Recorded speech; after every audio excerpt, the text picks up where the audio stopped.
Amin Allah mukhtalana hikmatak wa insyir alaina rahmatak wa anzil alaina barakatak wa albisna libas afik wa afiatik wa alimna min ladunka ilman nafi'an mutakabbalan bi rahmatika ya arhamar rahimin. Bismillahirrahmanirrahim. Qala al-mu'allif rahimahullah ta'ala wa nafa'ana wal muslimin wa madana bi madadihi wa anwarihi wa asrarihi fid dharaini amin.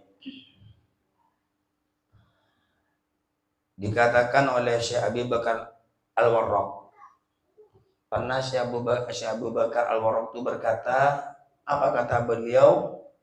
Aktsaru ma yunza'u minal qalbi aktsaru ma yunza'u minal qalbi al-imanu awwalu ma yanzi'u minal qalbi al-imani dzulmul ibadi.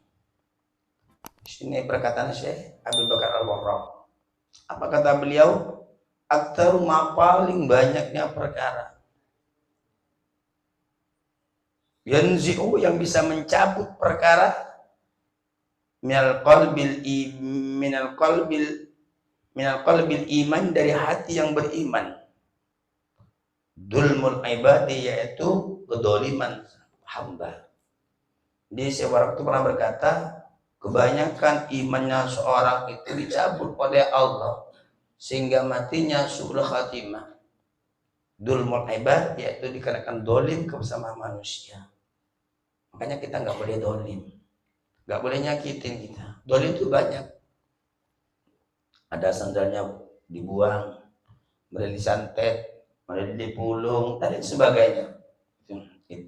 Jadi sewaktu Syekh Abu Bakar Al-Warraq berkata, paling banyaknya perkara, pada umumnya perkara, paling banyaknya perkara yang bisa mencabut iman seorang, yaitu dolim kepada hambanya Allah Subhanahu wa Ta'ala. Ini luar biasa, cuman manusia tidak merasa. Makanya hati-hati, jangan pernah dolim, jangan pernah dolim kepada hambanya Allah. Kalau pernah terjadi, banyak-banyaklah kita istighfar kepada Allah Subhanahu wa Ta'ala. Allahumma sholli ala Muhammad. Dengan perkataan tersebut timbullah pertanyaan dari santrinya Abul Qasim Al-Hakim. Wasuila Abul Qasim Al-Hakim, ditanya Abul Qasim Al-Hakim. Jadi sumbernya pertanyaan santrinya Abul Qasim Al-Hakim tersebut dikarenakan awalnya perkataan Syekh Abu Bakar Al-Warraq. Apa kata santrinya yang bertanya sama gurunya? Hal min dambin yunza'ul iman minal abdi? Hal min dambin yunza'ul iman minal abdi? Apakah dosa tersebut, wahai guru, bisa mencabut, bisa menghilangkan imannya seorang hamba, guru? Apakah begitu? Sebab dosa itu, guru, apakah dosa tersebut bisa mencabut imannya hamba, guru? Dikarenakan dosa bisa mati kafir, bisa, guru. Nah, jadi santrinya itu bertanya, apa kata gurunya? Kan ada Abul Qasim Al-Baghdadi, ada Abul Qasim Al-Kushairi, ada Abul Qasim Al-Hakim. Nah, ini Abul Qasim Al-Hakim ini. Allahumma sholli ala Muhammad. Jadi santrinya bertanya, wahai guru, apakah dosa tersebut bisa menghilangkan, bisa mencabut imannya seseorang, imannya hamba? Qala, maka berkata ya seorang guru yaitu Abul Qasim Al-Hakim, na'am, ya, bisa itu kan. Bisa-bisa hamba tersebut yang pertama beriman, dikarenakan dosa bisa dia mati kafir. Dikarenakan dosa seorang hamba tersebut matinya su'ul khatimah. Na'am, ya. Telah satu asya'a tunzaul iman minal qalbi. Telah satu asya'a, ada 3 perkara. Beliau berkata langsung, Abul Qasim Al-Hakim, telah satu asya'a tunzaul iman minal qalbi. Ada 3 perkara tunzaul iman, dicabut iman minal qalbi, dari hatinya seorang hamba. Awalu, adapun yang pertama, ini menjelaskan seorang guru sama santrinya. Iya. Bahkan ada 3 perkara, yaitu bisa hatinya orang tersebut dicabut imannya bisa dicabut oleh Allah Subhanahu wa taala. Di saat iman dicabut, maka jadilah kafir ataupun su'ul khatimah. Naudzubillah min dzalik. Awaluha adapun yang pertama daripada 3 perkara. Apa penyebabnya? Tarku syukri alal Islam, yaitu meninggalkan syukur atas Islam. Makanya kita bersyukur jadi orang Islam. Kalian jadi oleh Allah dipilih sebagai orang Islam, semuanya hamba Allah. Tapi tidak semuanya akan dipilih oleh Allah Subhanahu wa taala. Tidak semuanya orang itu dipilih sebagai orang yang beriman kepada Allah. Jadi yang pertama daripada 3 perkara yang salah satu penyebab dicabutnya imannya seorang dikarenakan tarku syukri alal Islam, yaitu meninggalkan syukur atas Islam. Dijadikan orang Islam tidak bersyukur oleh Allah. Dijadikan orang Islam tidak sholat, sedangkan perintah itu sholat, yaitu merupakan perintah Islam. Dijadikan orang Islam wajib dia puasa, kalau dia tidak puasa berarti tidak bersyukur. Dijadikan orang Islam dia mampu untuk haji, dia tidak haji. Dijadikan orang Islam oleh Allah, bahkan dipilih oleh Allah sebagai orang Islam, dia tidak ngaji. Padahal orang ngaji itu yaitu perintah dari Allah Subhanahu wa taala. Allahumma shalli ala Muhammad. Jadi syukur itu banyak, ada syukur lewat perkataan. Dan dengan kata-kata alhamdulillah. Atau dia berzikir kepada Allah, atau dia baca sholawat, atau dia baca istighfar, atau dia ngaji Al-Quran, itu juga bersyukur juga lewat lisan. Buktinya di mana letaknya? Lisan dia digunakan ke jalan Allah Subhanahu wa taala. Sebaliknya, apabila lisan digunakan ke maksiat, berarti itu orang yang tidak bersyukur kepada Allah Subhanahu wa taala. Lisan selalu nyakitin, lisan selalu berkata kasar, lisan selalu menyumpahi seorang, mengutuk orang, berarti lisan tersebut telah tidak bersyukur kepada Allah Subhanahu wa taala. Karena letak syukurnya lisan yaitu patuh dengan perintah Allah, menjauhi dengan larangan Allah Subhanahu wa taala. Allahumma shalli ala Muhammad. Itu yang pertama. Nomor 2, ada syukur tersebut lewat hati. Hatinya selalu berzikir kepada Allah, selalu ingat kepada Allah, selalu menyebut asma Allah. Itu juga bersyukur namanya. Itu syukur lewat hati. Nomor 3, syukur tersebut merupakan dengan jawareh dan organ tubuh. Dia diberikan tubuh oleh Allah di bawah sholat, dia diberikan kesehatan, diberikan tubuh oleh Allah, yaitu dibawa ke ibadah kepada Allah Subhanahu wa taala. Makanya sholat tersebut itu ada 3 syukur sudah terkumpul. Pertama, lisan, karena sholat tersebut baca Fatihah ya, baca zikir, baca ini kalau sholat. Nomor 2, gerakan, ada sujudnya, ada i'tidalnya, kan? Itu juga syukur juga. Hati di mana letaknya? Kalau dia khusyuk kepada Allah, hudur kepada Allah, berarti dia telah 3 syukur menyatu kepada orang tersebut. Kalau hatinya nyambung, nyatu, yaitu khusyuk kepada Allah Subhanahu wa taala. Jadi kembali pembahasan 3 perkara yang bisa menyambut imannya seorang dari hatinya.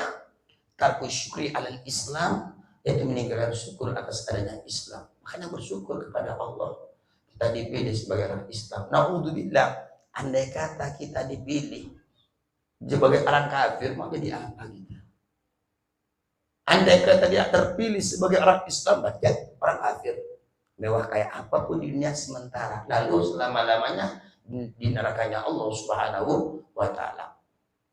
Sesedih-sedihnya di dunia selama ada orang Muslim, orang Islam patuh kepada Allah, menjauhi larangan Allah, kesedihannya yang ada di dunia hanya saja sementara, karena jembatan lewat. Saking sebentarnya kehidupan dunia tersebut. Dan akhirnya kalau dia tahu mati, dia akan Allah masukkan ke surganya Allah dengan bawa iman. Itu yang pertama. Makanya banyak bersyukur. Hati kita gunakan bersyukur. Tangan kita, kalau tangan kita bersyukur, berarti kita tidak maksiat. Kita melakukan ibadah kepada Allah. Entah megang tasbih, entah megang Al-Quran, entah membantu orang. Itu bentuk tangan yang bersyukur kepada Allah. Kaki kita gunakan juga bersyukur kepada Allah. Bawa sholat, jangan bawa ke maksiat, bawa ke bentuk-bentuk ibadah kepada Allah, bentuk-bentuk hasanat, kebaikan, anjuran-anjuran ataupun perintah dari Allah Subhanahu wa Ta'ala. Makanya usahakan bukan hanya saja lisan yang bersyukur, usahakan zahir batin kita, organ tubuh kita, semuanya yang harus bersyukur, yaitu intinya melakukan perintah Allah, mengerjakan perintah-perintah Allah, menjauhi larangan-larangan Allah Subhanahu wa Ta'ala. Itu pada poinnya. Nomor 2, yang bisa mencabut imannya seseorang dari hatinya, kata Syaikhul Qasim Al-Hakim yang menjawab pertanyaan santrinya, wadani ada punya nomor 2. Nomor 2, tarkul khaufi ala adhabil Islam. Nomor 2, dia tidak takut dengan hilangnya Islam. Kok kamu tidak sholat? Biarin aja. Kok kamu tidak puasa? Biarin aja. Kok kamu maksiat tidak henti-henti? Biarin aja. Biarin aja. Kalau kamu mati kafir, biarin aja. Naudzubillah, umpama dia tidak takut dengan kehilangan Islam yang Allah berikan kepada dia. Ingat, di saat Allah memberikan kesempatan, tidak akan pernah lagi ataupun sulit kembali lagi. Ada juga orang Islam kafir, kan murtad, kembali lagi, ada juga. Cuman kesempatan yang paling terindah terjadi cuma satu kali. Makanya jangan sia-siakan imannya yang telah Allah tancapkan dalam hati kalian semua. Nomor 2, tarkul khaufi ala adhabil Islam. Nomor 2, meninggalkan takut, artinya tidak takut ala adhabil Islam, atas lenyapnya Islam. Jaga Islam tersebut. Sampai oleh Allah percaya dengan hari kiamat. Sampai oleh Allah percaya sama Allah sebagai Tuhannya alam semesta. Sampai percaya sama baginda Rasul sebagai utusannya. Sampai percaya dengan ada neraka, surga. Itu jaga. Karena kebanyakan dosa bisa menipis imannya kita. Di saat menipis imannya kita, maka kepercayaan kita kepada Allah juga mengecil. Di saat kepercayaan tersebut mengecil, berarti iman kita semakin tipis kepada Allah Subhanahu wa Ta'ala. Di saat semakin menipis, maka maksiat yang ada dalam otak dan pikirannya. Naudzubillah. Nomor 2, takut. Tidak takut. Ya, atas yaitu meninggalkan takut, artinya tidak takut atas hilangnya Islam. Harus takut kita mati kafir, takut kita semakin tua tidak karu-karuan. Dan yang sudah takut, karena yang kita tahu sekarang, kemarin, besok, lusa kita tidak tahu. Karena manusia yaitu merupakan hidup dalam rahasianya Allah Subhanahu wa Ta'ala. Allahumma sholli ala Muhammad. Makanya kita harus takut, khawatir kita aja. Jangankan kita yang tidak ibadah, walaupun orang ada semakin diibadah itu semakin takut kepada Allah, semakin takut dia ke neraka, semakin takut dia kehilangan Allah dan baginda Rasul, semakin dia takut juga, takut dia mati kafir. Sebaliknya, orang itu semakin jauh kepada Allah semakin tidak takut dia. Dan kematian, dengan adanya siksa kubur, dengan adanya neraka. Jadi kadarnya takutnya seorang hamba kepada Tuhannya, yaitu tergantung kedekatannya dia kepada Allah Subhanahu wa Ta'ala. Patuhnya seorang hamba, cintanya seorang hamba kepada Allah, rindunya seorang hamba kepada Allah, yaitu tergantung daripada cintanya kepada Allah. Semakin cinta, semakin rindu kepada Allah. Semakin cinta, semakin takut kehilangan Allah. Tapi sebaliknya dan sebaliknya. Jadi yang nomor 2, daripada 3 perkara yang bisa iman kita terserabut ataupun tercopot, hilang imannya hati kita, Nomor dua, tidak takut atas hilangnya Islam. Makanya kita semoga semua husnul khotimah kepada Islam dan iman. Semoga kita diqadarikan oleh Allah sebagai orang-orang yang dicintai oleh Allah, yang diridhoi oleh Allah dan kanjeng Nabi Muhammad sallallahu alaihi wasallam. Amin Allahumma. Nomor tiga, kata Syaikhul Qasim, nomor tiga merupakan tangga yang terakhir dari daunnya beliau. Nomor tiga, ad-dulmu alal Islam. Wa talisu, ada pun nomor tiga, ad-dulmu alal Islam, dolim atas ala ahli Islam, atas orang ahli Islam. Dolim kepada orang ahli ibadah, dia dolim. Ahli Islam itu apa? Seperti para ulama, para pendai-pendai, ulama-ulama Allah, yang pengarang-pengarang kitab, ulama-ulama Allah yang ahli ibadah, ataupun dia bukan ulama tapi dia orang ibadah, dia sholat, dia melakukan perintah Allah, jauhi menjauhi larangan Allah, dia puasa, orang muslim, itu juga ahlul Islam. Artinya orang ahli Islam itu, ahlul Islam itu mereka yang berpegang teguh dengan ajaran kanjeng Nabi Muhammad SAW.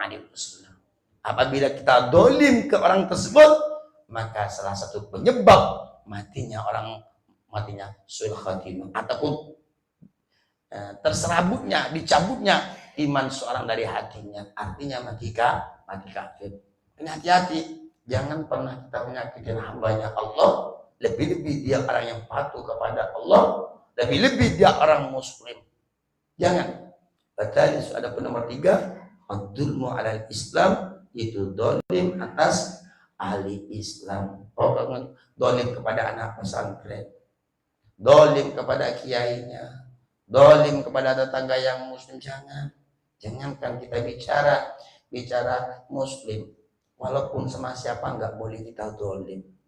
Bahkan dalam agama Islam sama ayam nggak boleh dolim. Ada ayam lewat dilempar patah, itu dolim juga itu. Ingat, ayam tersebut merupakan hambanya Allah Subhanahu wa Ta'ala.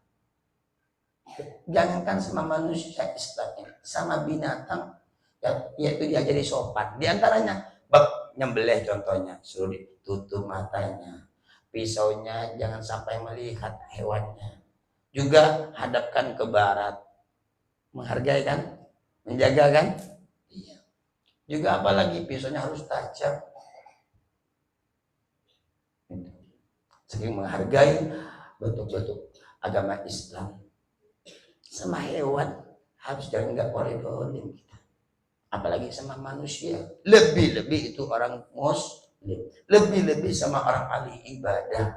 Makanya kedoliman tersebut ad-dulmu dulmatun yaumal qiyamati.